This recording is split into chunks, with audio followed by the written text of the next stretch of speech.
আমার কাছে ক্ষমতা তো ভোগের বস্তু না। আমি তো আয়াস আরাম করার জন্য ক্ষমতা আসিনি। আমি দিন রাত অক্লান্ত পরিশ্রম করেছি বাংলাদেশটাকে একটু উন্নত করতে, এবং সেটা আমি সফলভাবে করতে পেরেছি। সবথেকে কষ্টের বিষয় হলো যেখানে তেমন কোনো ইস্যুই ছিল না, যে কোটা আমি সম্পূর্ণভাবে আমি সেটা বাতিল করে দিয়েছিলাম। হাইকোর্টের রায় সেটা আবার যখন পুনর্বার নিয়ে আসা হয় সরকারের পক্ষ থেকে, আমরা আপিল করি। আপিল বিভাগ সেটা সেই হাইকোর্টের রায় স্থগিত করে দিয়ে পূর্ণাঙ্গ শুনানির তারিখ নির্দিষ্ট করে দেয়। কাজে আবার সেই কোটা ফিরে আসে, যে কোটা আর থাকবে না।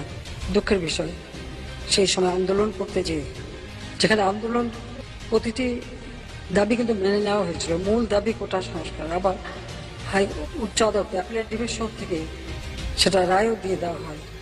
কিন্তু তারপরেও এই আন্দোলনের নামে যে সমস্ত ঘটনা ঘটেছে, ধ্বংসাত্মক কাজ করেছে, তারপর অনেকগুলি প্রাণ ঝরে গেছে। আমি কোনোদিন ভাবতে পারিনি এবার ভারতের দিল্লি থেকে দীর্ঘ 19 মাস পর প্রকাশ্যে এসে জাতির উদ্দেশ্যে ও জুড়ে কেঁদে যা বললেন এবার সাবেক প্রধানমন্ত্রী শেখ হাসিনা। দীর্ঘ 15 বছর একটানা শাসন করা দল আওয়ামী লীগ 5 আগস্টের পর শেখ হাসিনার পতনের পর সেই দলটির অস্তিত্ব আজ হুমকিতে পড়েছে।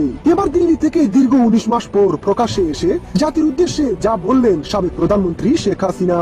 তিনি বলেন, আমার কাছে তো ক্ষমতা ভোগের বস্তু না। আমি তো আয়েশ আরাম করতে ক্ষমতায় আসিনি। আমি বাংলাদেশকে উন্নত করতে দিন রাত অক্লান্ত পরিশ্রম করেছি, এবং সেটা আমি সফলভাবে করতেও পেরেছি। যারা আন্দোলনে নেমেছিল তাদের শতভাগ দাবি মেনে নেওয়া হয়েছিল, কিন্তু সব থেকে কষ্টের বিষয় হলো যেখানে কোনো ইস্যুই ছিল না সেখানে অগ্নিসংযোগ, ধ্বংসাত্মক কতগুলো প্রাণ ঝরেছিল।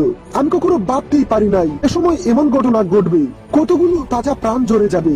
এটি ছিল আওয়ামী লীগকে ক্ষমতা থেকে উৎখাত করার বড় একটি ষড়যন্ত্র। তারা সেটাতে বেশ সফল হয়েছে।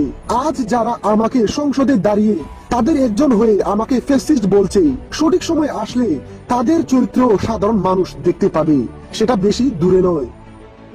আমি কোনোদিন ভাবতে পারিনি যে এই সময় এই ধরনের একটা অবস্থার সৃষ্টি হবে, আর সেখানে এতগুলি তাজা প্রাণ যাবে। কারণ স্বজন হারা বেদনা নিয়ে আমি বেঁচে আছি। আমি জানি একজন আপনজন হারালে কি